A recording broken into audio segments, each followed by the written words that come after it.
ನಮಸ್ತೆ ಮಕ್ಕಳ. ಇಂದಿನ ತರಗತಿಯಲ್ಲಿ class 9th chapter 4 structure of N atom ಈ ಪಾಠವನ್ನು ಕಲಿಯೋಣ. ಆಯ್ತಾ? ಹಿಂದಿನ ತರಗತಿಯಲ್ಲಿ ನಾವು ಚಾಪ್ಟರ್ 3 ಮಾಡಬೇಕಾದ್ರೆ ಆಟಮ್ನ ಬಗ್ಗೆ ನಿಮಗೆ ಒಂದು ಸ್ವಲ್ಪ ಹೇಳಿದ್ದೆ ಅಲ್ವಾ? ಆಟಮ್ ಅಂದರೆ atom is the smallest unit of matter. ಒಂದು ಪದಾರ್ಥದ ಅತ್ಯಂತ ಸಣ್ಣ ಕಣವನ್ನು ನಾವು ಆಟಮ್ ಅಂತ ಕರಿತೀವಿ ಅಂತ ಹೇಳಿದ್ವಿ ಅಲ್ವಾ? ಸೊ ಈ ಆಟಮ್ ಅನ್ನೋದು ಇಂಡಿವಿಸಿಬಲ್ ಅಂತ ಜಾನ್ ಡಾಲ್ಟನ್ ಹೇಳಿದ್ರು. ಸೊ ಇಂಡಿವಿಸಿಬಲ್ ಅಂತ ಹೇಳಿದ್ರು. ಅದ್ರ ಬಗ್ಗೆ ಹಿ ಹ್ಯಾಡ್ ಗಿವನ್ 6 ಪಾಸ್ಚುಲೇಟ್ಸ್. ಅದ್ರ ಬಗ್ಗೆ ತನ್ನ ಸ್ಟಡಿ ಮಾಡಿರುವಂತಹ ಪಾಯಿಂಟ್ಸ್ಗಳನ್ನ ಪಾಸ್ಚುಲೇಟ್ಸ್ ಮುಖಾಂತರ ಹೇಳಿದ್ರು. ಸೊ ಆದರೆ ಇಂದಿನ ಚಾಪ್ಟ್ರಲ್ಲಿ ನಾವೇನು ಕರಿತಿದ್ದೀವಿ, ಆಟಮ್ ಇಂಡಿವಿಸಿಬಲ್ ಅಂತ ಹೇಳಿದ್ರು. ಬಟ್ ಬರ್ತಾ ಬರ್ತಾ ಟೆಕ್ನಾಲಜಿ ಅಡ್ವಾನ್ಸ್ ಆಗ್ತಾ ಆಗ್ತಾ certain scientist started discovering what is there inside the atom. ಯಾಕೆ ಸೈಂಟಿಸ್ಟ್ ಇದನ್ನೆಲ್ಲ ಡಿಸ್ಕವರ್ ಮಾಡಿದ್ರು? What made them to discover all these things? That we will study in this chapter. ಅದನ್ನು ನಾವು ಈ ತರಗತಿನಲ್ಲಿ ಕಲ್ತ್ಕೊಳ್ಳೋಣ. ಹಾಗಾದರೆ ಶುರು ಮಾಡೋಣ. ತುಂಬ ಇಂಟ್ರೆಸ್ಟಿಂಗ್ ಆಗಿರೋ chapter structure of an atom. Okay, so ಇಲ್ಲಿ ನಾವು ಮಾಡ್ತಾ ಇರ್ಬೇಕಾದ್ರೆ so atoms are really indivisible ಅಂತ ಹೇಳಿದರು ಜಾನ್ ಡಾಲ್ಟನ್ ಅಂತ ಹೇಳಿದೆ.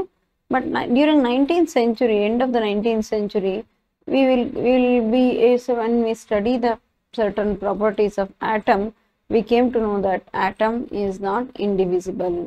ಯಾವ್ಯಾವುದು ಯಾಕೆ ಇಂಡಿವಿಸಿಬಲ್ ಎಲ್ಲ ಅನ್ನಿಸ್ತು ಅಂತಂದರೆ, so the study of static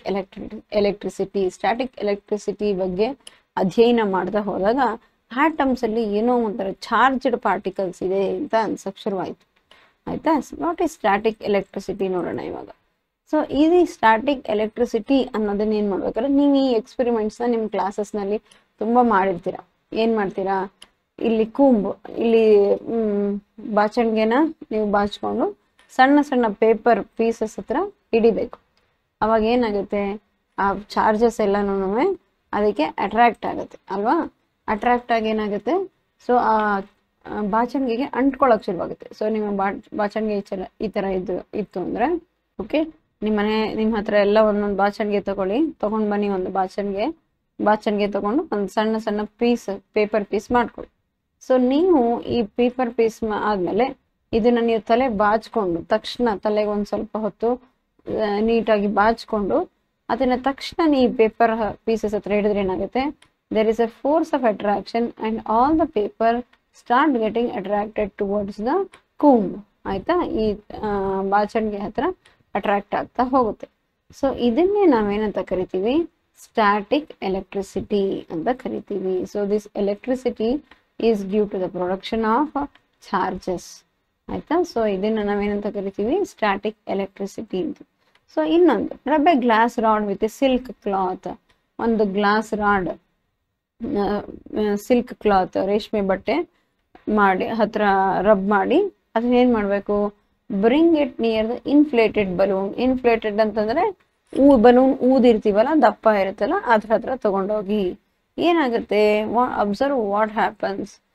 okay, ಏನಾಗುತ್ತೆ ಹೇಳಿ? ಅಬ್ಸರ್ವ್ ಮಾಡಿದಾಗ ಅದು ಅಟ್ರಾಕ್ಟ್ ಆಗುತ್ತೆ. So for these activities can we conclude that rubbing 2 objects together they become electrically charged. ಇಲ್ಲಿ ನೋಡಿ, ಈ ಬಾಚಣಿಗೆ ಇಂದ ಪೇಪರ್ ಪೀಸಸ್ ಅಟ್ರಾಕ್ಟ್ ಆಗ್ತಿರ್ಬೇಕಾದ್ರೆ ಸೊ ಯಾವುದು ಇದನ್ನ ಅಟ್ರಾಕ್ಟ್ ಆಗೋ ಹಂಗೆ ಮಾಡ್ತಿದೆ, ಸೊ ಇದೆರಡರಲ್ಲೂ ಇರೋ ಚಾರ್ಜಸ್ ಏನೇ ಅದನ್ನ ಒಂದಕ್ಕೊಂದು ಅಟ್ರಾಕ್ಟ್ ಮಾಡ್ತಾ ಇದೆ ಅಂತ ಹೇಳ್ಬೋದು. So where does this charge come from?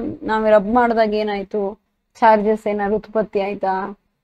This question can be answered by knowing that atom is divisible.